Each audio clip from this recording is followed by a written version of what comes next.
எல்லோருக்கும் வணக்கம். இன்னைக்கு நான் ரிவ்யூ பண்ண போற இங்கிலீஷ் சைனீஸ் மூவி பேரு வந்து everything everywhere all at once. இந்த மூவி 7 ஆஸ்கர் அவார்டு வாங்கியிருக்குங்க. அதிலே தெரிஞ்சிருக்கணும். கதை வந்து எக்ஸ்ட்ராடினரி லெவல்.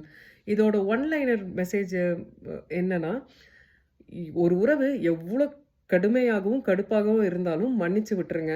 இல்லன்னா வந்து அந்த உறவு பல ஜென்மத்துக்கும் வந்து உங்களுக்கு வந்து பாடத்த கத்துக் குடுக்கும். அந்த பாடத்த கத்துக்காத வரைக்கும் அந்த உறவு உங்களுக்கு பக்கத்துல இன்னும் க்ளோஸா வர ஆரம்பிச்சு அந்த பாடத்த குடுக்கும்ன்ற ஒரு கான்செப்ட்ட வந்து அழகா, தெளிவா மெசேஜா சொல்லியிருக்காங்க.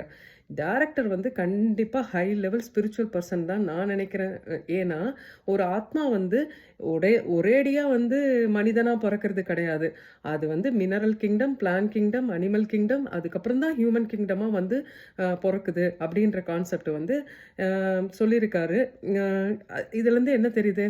நம்மளும் வந்து மண்ணாவும், பொண்ணாவும், அதுக்கப்புறம் ஒரு மிருகமாவும் எல்லாமும் தாண்டி தான் வந்து மனிதனா பொறந்திருக்கோம். அப்போ எவ்வளோ ஜென்மமா நம்ம வந்து பாடத்த கத்துக்கிட்டு வந்துட்டுருக்கோம்.